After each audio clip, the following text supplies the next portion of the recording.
bakpia blasteran kita itu mungkin bisa dikatakan tidak bisa ditemukan di tempat yang lainnya.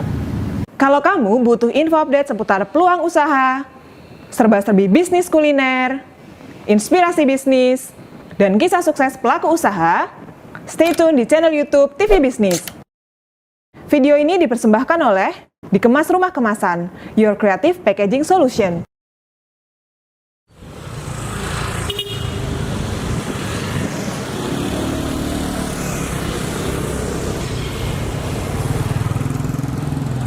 Assalamualaikum warahmatullahi wabarakatuh.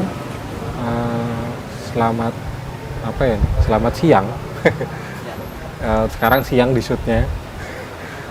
Perkenalkan, nama saya Tano. Saya di sini sebagai pemilik bakpia Pia.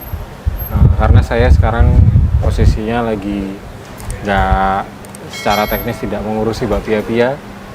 Saya lagi coba untuk mengembangkan ilmu, mencoba mencari ilmu lainnya supaya nantinya juga untuk bakpia lagi, tapi yang paling penting untuk kebaikan umat. Bakpia itu didirikan oleh bukan oleh saya. Bakpia didirikan oleh ibu saya, kakak saya, bapak saya. Saya baru masuk itu tahun 2010, sedangkan bakpia itu berdiri tahun 2004. Saya fokusnya adalah ketika masuk tahun 2010 itu masuk sebagai marketing dan branding. Di bakpia Pia tahun 2010 itu saya masuk ke sini karena pertama pengen mencari tantangan. Selama ini bisa nggak sih saya tuh memberikan yang terbaik untuk keluarga saya gitu, dan alhamdulillah dari 2010 terus kemudian mulai ada hasilnya, itu kerasa itu mulai tahun kedua itu udah mulai naik gitu traffic untuk awareness-nya. Kalau bakpia kita itu adalah yang jadi keunggulan adalah bakpia blasteran. Terus kalau kita juga punya bakpia single yang lainnya. Satu keunggulan kita itu adalah kita menggunakan bahan yang baik. Terus kedua, secara rasa juga kita punya selling point daripada yang lainnya. Khususnya untuk rasa coklat kita sangat benar-benar seriusi gitu, dan juga rasa-rasa yang lainnya. Dan karena kita menggunakan bahan yang baik, maka kadang-kadang ada keterbatasan terhadap rasa.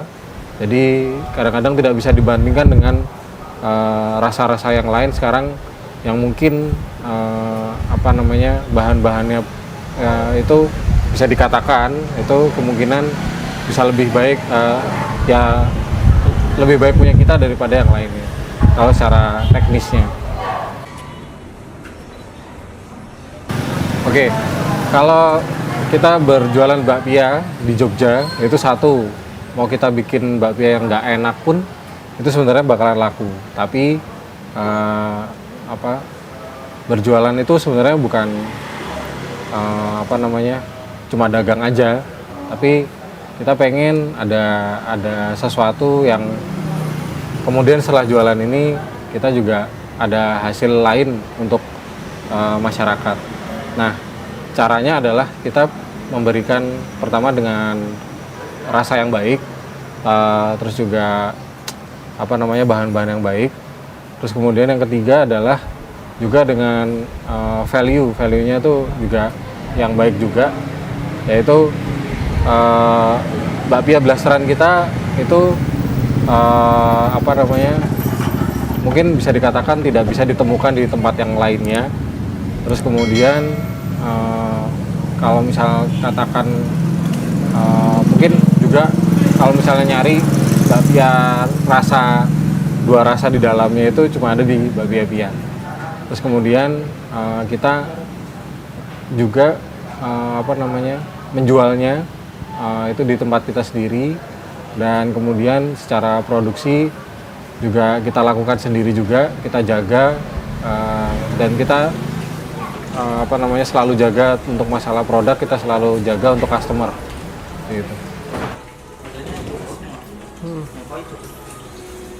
Oke, kalau modal Mbak Pia itu terus terang itu kita kebanyakan itu menggunakan, kalau ceritanya dari orang tua saya itu lebih banyak menggunakan pinjaman-pinjaman dari saudara-saudara gitu. Jadi memang kita dari kecil banget itu, terus kemudian kita kembangkan sampai hingga sekarang ini gitu. Jadi nggak langsung besar kayak gitu. Mbak Pia itu awal-awalnya itu, kalau ibu saya itu kursus di 2 tempat, yaitu praktisi bakpia langsung, dan yang kedua adalah tempat untuk kursus kue. Terus kemudian beliau mencoba membuatnya di rumah dulu di Jalan Wates KM 3.